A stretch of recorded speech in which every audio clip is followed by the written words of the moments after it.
welcome to your Monday edition of Wasatch Weekends. We love getting to be here for you all weekend, and we're really excited about this expansion to Mondays. That way we can bring you some more information about what's happening in and around our community. I'm your host, Maddie Evans, and we've got a great show in store for you for the next little bit. Not only are we going to introduce you to recruiter guy Bill Humbert, which he has some exciting news if you're looking for a career change, but then we're going to introduce you to the fabulous author of this book. Now, this is the second book in the series, and the first one has recently become a movie on Netflix, and so we're excited to hear about everything that he has coming up, and especially because there's some secrets that he gives away in the interview, so you're going to want to stay tuned for the next little bit. I cannot believe that we are 22 days into May already. It seems like this year is just flying by. I don't know about you, but my countdown to Park Silly Market is on, and the first one is going to take place on June 4th, so make sure that you mark your calendars to get out there and explore everything that it has to offer. Let's take a look at that local weather forecast right now.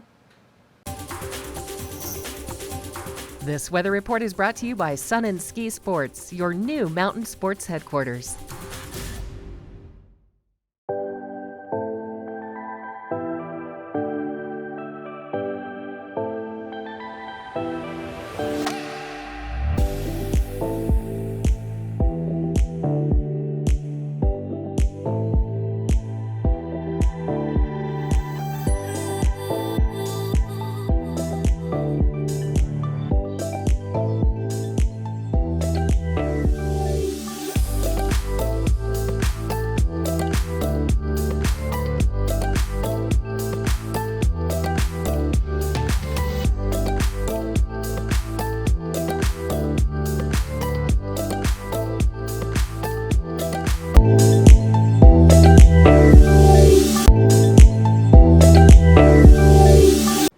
Are you in the market for a new job, and are you starting to feel a little bit heavy about it? Well, there's a term for that, and we've got an expert to talk to us about why you could be feeling this, and that's recruiter guy Bill Humbert. Thank you so much for taking the time to chat with me this morning, Bill. Maddie, it's so good to be back. I enjoy chatting with you and your audience. I love chatting with you only because I think you're a wealth of knowledge, and I could sit here and pick your brain all day, but we're talking about something really specific right now, and especially as people kind of get in, we're creatures of habit, so we get into these routines, and we like to see things through, and we like to start a pattern and stick with the pattern, and so sometimes when you're maybe in the place of a career change, it can feel a little bit heavy. And tell us about your experience, as you've been the recruiter guy for quite some time. So Maddie, over the past 40 plus years as a talent attraction consultant, mingled with 26 plus years of career coaching executives and managers, many times the professionals that I coached complained that they were in a funk. And they claimed they didn't know where it came from. But I knew. And so as we're talking about this word funk, why were they in a funk, and can you describe what a funk is to us? Yeah, a funk is when somebody is really in a little bit of a depression. They don't want to describe it as such, probably because of, what it seems like that word means. But, they're down and they are really upset. And it's natural if you either have lost a job or you've been in a job for a long time and you've maybe had a manager change and you dislike the manager, and now you've decided, I got to make a move and I'm not happy about it. So what they don't realize is that they're experiencing the stages of grieving. And that's a natural thing that we all go through. If you lose a loved one, if you lose a pet that you've had for a long time, and if you lose your job. And the first signal that you're in that grieving is that fear that you feel. Am I going to be able to find a new job? How am I going to pay my bills? And then sometimes they will blend that with anger. And they'll be angry with the company for letting them go or forcing them to make a job change. And then now they start to slide into that depression. And, it's what am I going to do next? I met a person last Friday outside up here in Park City, and she was laid off from her job, and she's going, but how how am I going to do this? How am I going to get through this? And so we talked about how to work our way through it. Some people will go through a period of denial, where they say, it's not my fault that I got laid off. It's the CEO's fault or somebody else's fault. And then finally they reach a point where it's called acceptance. And now they're ready to move on. And I like to tell people, put that company in your rearview mirror and don't even look at it anymore. Which I think is so important, and especially if you're starting a new chapter of your life, it's better to have that clean slate. Now, what are some of the first steps people can take as they're going through this grieving process?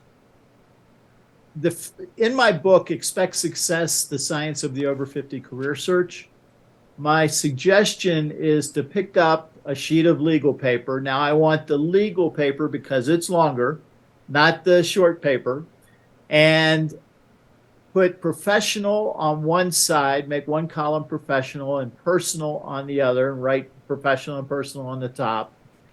And then list all of your professional and personal skills in their appropriate columns. And fill every single line and with the skills or experience.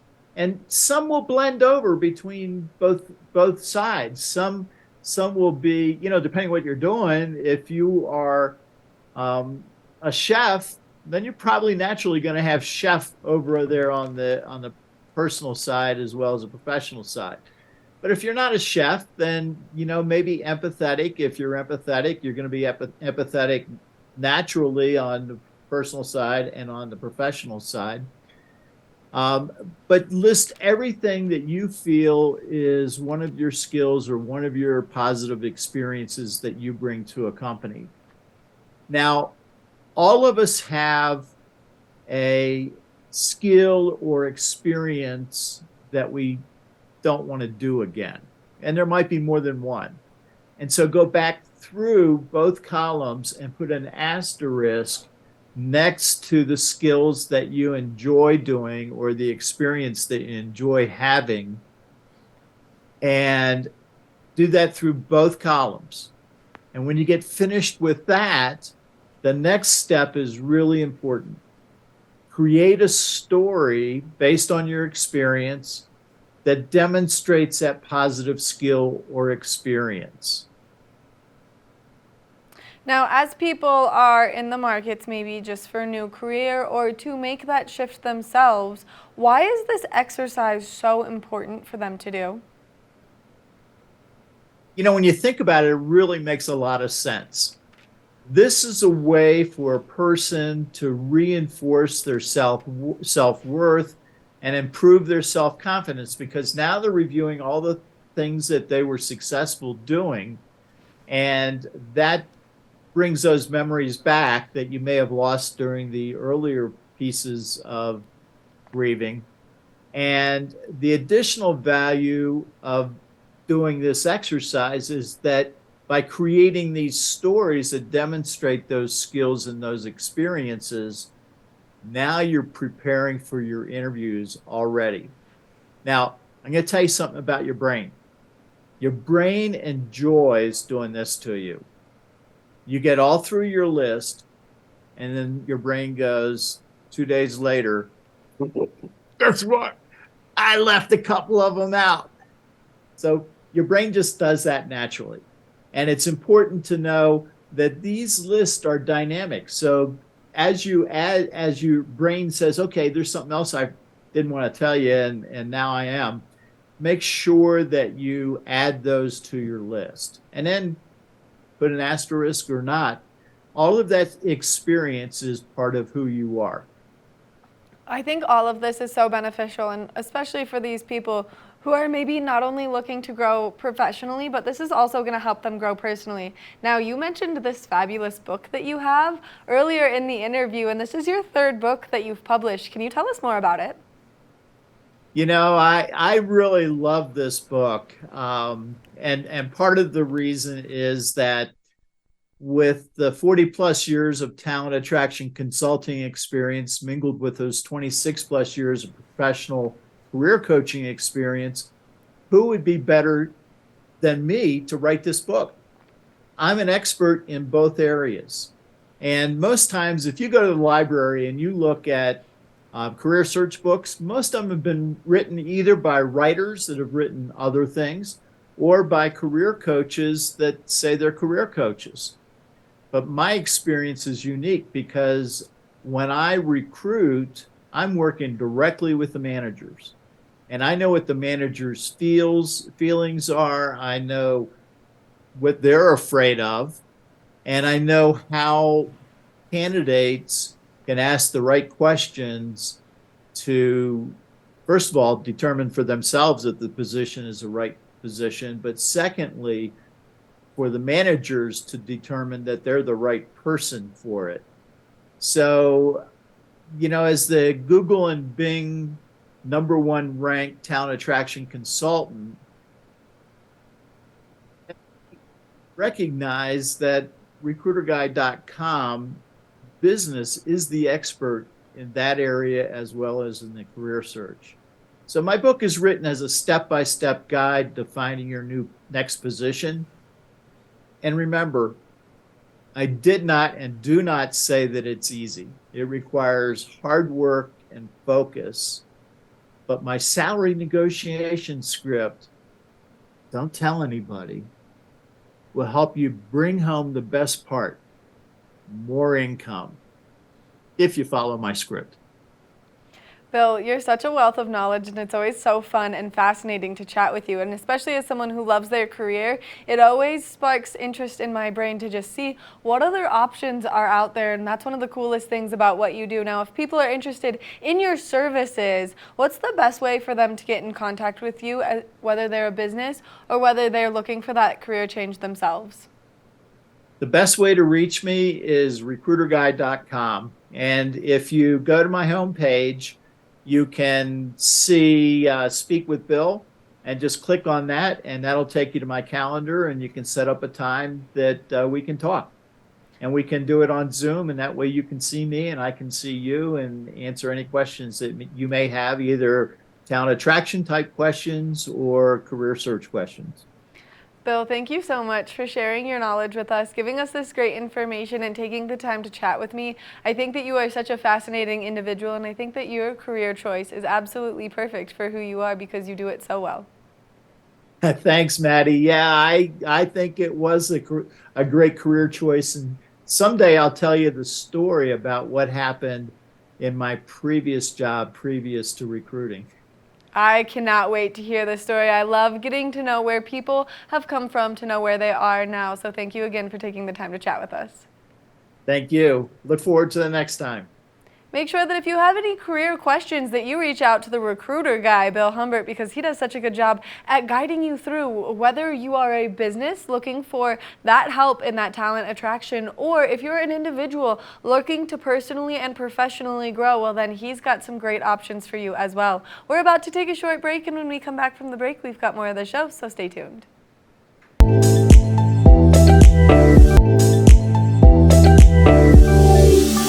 Incredible author Soman Chinani has joined us to talk about one of his new books in a double series that you can enjoy, and this is called Fall of the School for Good and Evil. Thank you so much for taking the time to chat with me.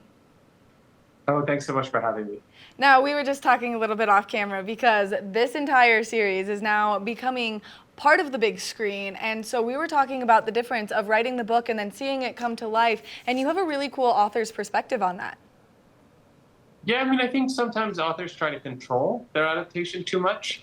And I think in my case, it was the books stand for themselves. The books are always going to be the true version. Books always outlast the movies, really. So I want it to be the filmmakers and the cast and everyone to feel free. Go make the version you want, show us what you got, show us your interpretation. And, let's see if it matches up with the reader's interpretation. But I always felt like the more free I could be, the less stress on me, the less stress on everybody. And ultimately, the books are going to stand the test of time. Now, in these books, there's some very vivid imagination in them, and they've got exquisite detail to walk you through creating these characters yourself, which is really cool to see to come to life. But as you were writing these books, what was going through your brain, and what brought you the inspiration for this fantasy world? I think I grew up watching too many Disney movies, and I felt like I was frustrated by their kind of simplification of good and evil and spoon feeding you who the hero and the villain were. And I wanted to write a series where you didn't know who the good and bad guy was, kind of like a young person's Game of Thrones, where everything felt so murky. And I thought it would be a better way to help readers into the fairy tale world if they weren't so clear as to who the good and bad guys were, like the original stories that the Grimm's brothers told hundreds of years ago. So that's really where it all began, was this attempt to blur those boundaries and make it feel more real. And as you're adding so many vivid details and you're creating these complete worlds, you have to be an expert in creative writing because there are so many unique pieces that set this story apart from so many others. And so as you're starting your writing process, what's it like?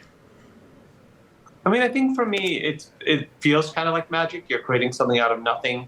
You don't know where you're going. You don't feel like you ever know for sure if it's working. You kind of just have to follow the path as if you're lost in the woods and you're just sort of trusting your instinct to get you back to wherever you need to go. So it's an act of faith in a lot of ways. And I feel like that's what makes it so addictive, is because you really do connect to this higher power and higher sort of frequency and vibe that you sometimes don't really find in the rest of your life. Now, would a younger version of yourself be amazed at where you are in today's modern world? Maybe. I mean, I think when you're young, you have so many ambitions and plans for the world. And I think what's cool about getting older is you learn to let those all go. And you tend to be much more forgiving of trying to make plans for your future and just going with whatever the day and sort of year hold for you. And I think I'm always surprised by where my creativity takes me, because I try to give it the freedom to not be impinged by whatever my ambitions are. Now, one of my favorite questions to ask authors, only because I'm an avid reader, is who was your biggest inspiration as you were kind of going through the process of writing these incredible books? Oh, I mean, I've had so many over the years because it's been 10 years, but maybe Anne Rice. I think Anne Rice was the greatest writer. In her early books especially, she just had a beautiful way with language. And so I think I learned a lot from her. Which I think is so incredible. We do a family book club at my house, and we definitely made our way through some of the Anne Rice books, and so that's one that I can relate to so much. Now, if you were to give a piece of advice to a young, inspiring writer, what would you say to them?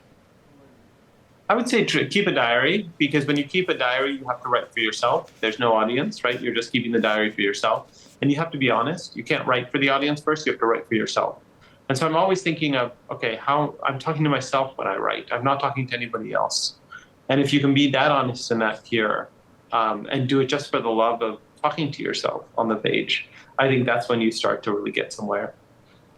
That is such an incredible tip. I've never thought of it like that, and I think that's so helpful, and especially for those new writers. Now, what can we see coming out of you down the line? Because now you've got your second book in the series out, and so what else do you have in store? So Beast of Beauty, my book from a couple of years ago, is going to be turned into a TV series from Sony. I'm working on that with them now. And then I'm working on a completely new book. So we'll see. We'll see what happens. Some really big things coming out of you now. If people want to follow along with all of the things that you're doing, can they find you on social media? Absolutely. Soman C on Instagram is the best place to find me. And then my website is somanchainani.com. Soman, thank you so much for taking the time to chat with us, giving us all this great information, and thanks for all the hard work that you do, because you get to spark a lot of curiosity, not only between the young adult readers that you have participating in your books, but sometimes as an adult, it's way more fun to go back, read the young adult books, and gain that fresh new perspective that you should have had when you were younger. Oh, thank you so much. Make sure that you stop by any one of your local bookstores and you get your hands on his incredible books, because you're not going to want to miss out on these fantastic fantasy worlds that you can dive deep into, and then you can follow up with the movies that are being made. We're going to take a short break, and when we come back, we've got more of the show, so stay tuned.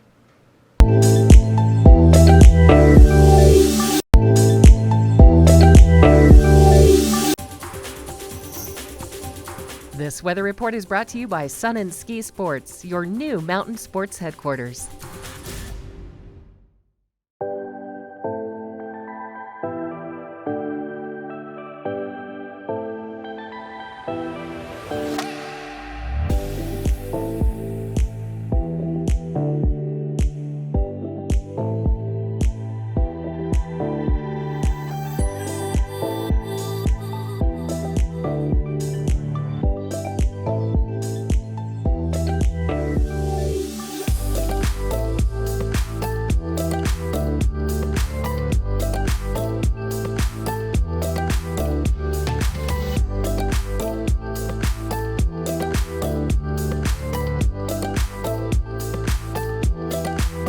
We want to thank you so much for tuning into your Monday edition of Wasatch Weekends. We love getting to be here to let you know what's taking place in our community. Now, if you are looking to change careers, well then Bill Humbert, the recruiter guy, is a great way to look into doing so, only because he has the best tips and tricks, and especially if you're struggling with maybe some fear or self-doubt. Now, if you are looking to read a great fantasy novel, well then you should go check these books out. They are at any of your local libraries or bookstores. That way you can enjoy everything that they have to offer before you watch the movies that are coming out on Netflix. I've been your host, Maddie Evans, and I love getting to be here to talk about our wonderful community and all the things that we have coming up. Make sure that you tune in on Friday. We'll kick off the weekend with another great series of Wasatch Weekends, but we'll see you then.